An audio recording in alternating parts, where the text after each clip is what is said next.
En simplifiant, on pourrait dire que la gestion d'actifs, c'est l'activité de gérer des actifs, financiers ou non financiers d'ailleurs, appartenant à un tiers. Mais derrière le terme de gestion se cachent en fait plusieurs types d'activités gravitant autour de l'acte de gestion pur, qui sont la collecte, le conseil et toute une série de services financiers associés.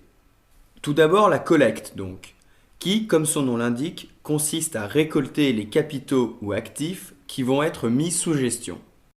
Aussi, on retrouve l'activité de conseil. C'est là l'expertise pour conseiller au client, au tiers, des placements correspondant à son profil. La gestion, donc, c'est le fait de placer l'argent qui est confié directement à la société de gestion. Enfin, les services associés, qui peuvent prendre des formes très variées, comme nous le verrons par la suite. Mais de qui une société de gestion peut-elle gérer l'argent? Qui est ce tiers? Eh bien, il peut être soit un investisseur privé, il s'agit tout simplement d'un particulier détenant un patrimoine plus ou moins important, soit d'un investisseur institutionnel, société d'investissement, fonds de pension, compagnie d'assurance. En résumé, on a donc 4 types d'activités et 2 grands types de clients. Les principaux business présentés dans cette tour vont pouvoir intervenir sur un ou plusieurs types d'activités et auprès d'un ou des 2 types de clientèle. Logiquement, nous pouvons donc imaginer une classification matricielle. Premier business, l'asset manager.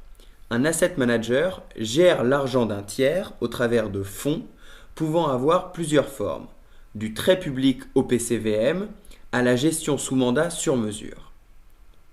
Quoi qu'il en soit, pour ce qui est des asset managers classiques, il y a un devoir de clarté sur un certain nombre de caractéristiques. Classe d'actifs, risk return profile, liquidité, etc. Il existe différents types d'asset managers.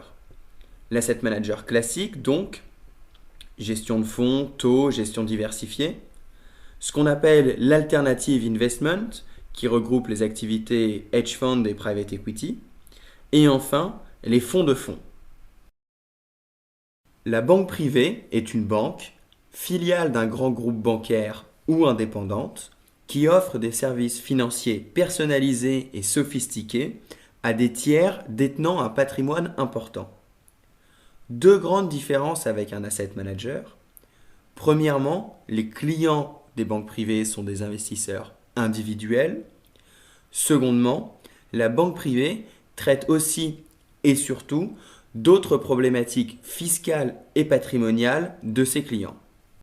Le conseiller en gestion de patrimoine indépendant, ou CGPI, est un professionnel du conseil financier travaillant en toute indépendance par rapport au réseau bancaire ou d'assurance.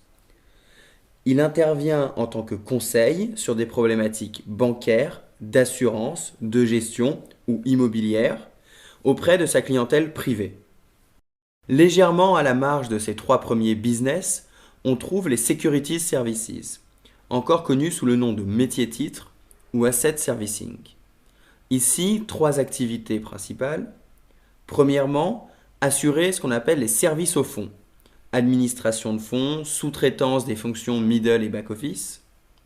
Aussi, faciliter le dénouement des opérations sur les marchés financiers, règlement livraison, gestion des produits dérivés. Et enfin, assurer le suivi de la conservation des titres, transfert de propriété et gestion des droits des détenteurs. Du fait de ces spécificités, la gestion d'actifs immobiliers purs, autre forme de gestion d'actifs, ne sera pas traitée ici pour le moment. De même, les métiers de l'assurance, parfois considérés comme de la gestion d'actifs, ne seront pas abordés ici, mais vous pourrez les retrouver dans notre tour assurance voisine.